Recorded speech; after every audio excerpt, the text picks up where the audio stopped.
Bonjour à tous, je suis venue travailler aujourd'hui un petit peu à l'étude, il fallait vraiment que je vienne bosser, mais rassurez-vous, je suis parfaitement les règles de confinement, je suis toute seule au bureau et pour venir, je n'ai croisé absolument personne.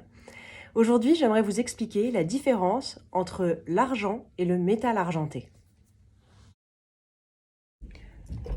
Il s'agit d'un service à poisson en métal argenté avec un décor rocaille et ça vaut une centaine d'euros.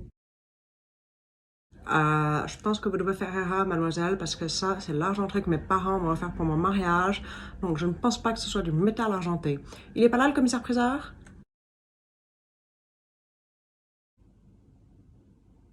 Non, il n'est pas là, non. Écoutez, je comprends la valeur sentimentale que représente cet objet. Mais je vais vous expliquer pourquoi c'est du métal argenté et pas de l'argent. Ça n'enlève rien au fait que ce soit un bel objet. Mais regardez. Sur ce couvert, vous avez un poinçon dans un rectangle. Je ne sais pas si vous voyez, ici. Un rectangle. Les poinçons dans un rectangle sont des poinçons de métal argenté. Je vais vous montrer un poinçon d'argent.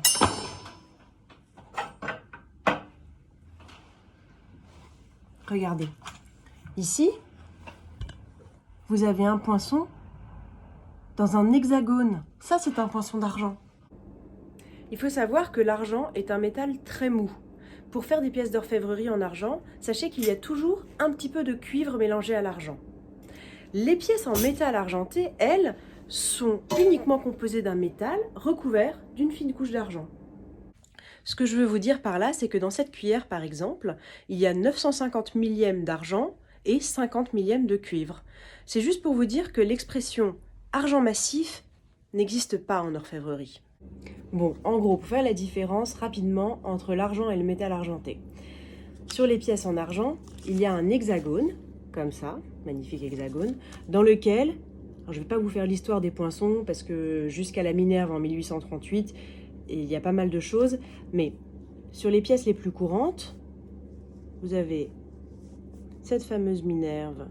Alors Minerve, en fait, c'est un peu pompeux, mais c'est Athéna, quoi. Donc vous avez le profil d'Athéna dans un hexagone, comme ça, magnifique. Et également, donc ça c'est un premier faisceau d'indices, où vous vous dites « Ah, c'est de l'argent », s'il y a un poinçon dans un hexagone. Et également le maître orfèvre, l'artiste, quoi, qui va mettre son poinçon, sa marque, dans un losange. Par exemple, si c'est, je sais pas, moi, Jean Dupont, il mettra JD comme ça.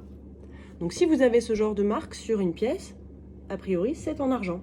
En revanche, sur une pièce comme le service à poisson de la dame tout à l'heure, qui était en métal argenté, vous avez souvent des marques comme ça, dans un rectangle.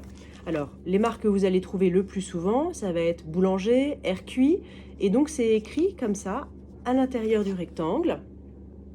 Il y a aussi des petits poinçons carrés à côté.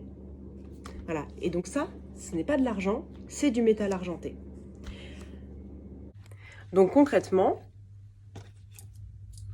ces fourchettes à huîtres qui sont de chez Christophe, ah oui, Christophe aussi, beaucoup de métal argenté, elles ont un poinçon rectangulaire, donc c'est du métal argenté.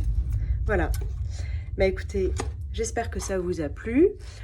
Si vous voulez rentrer un petit peu plus dans le détail, vous pouvez m'envoyer un mail, je peux vous expliquer les poinçons de l'Ancien Régime, révolutionnaires et les poinçons en vigueur au 19e siècle jusqu'à nos jours.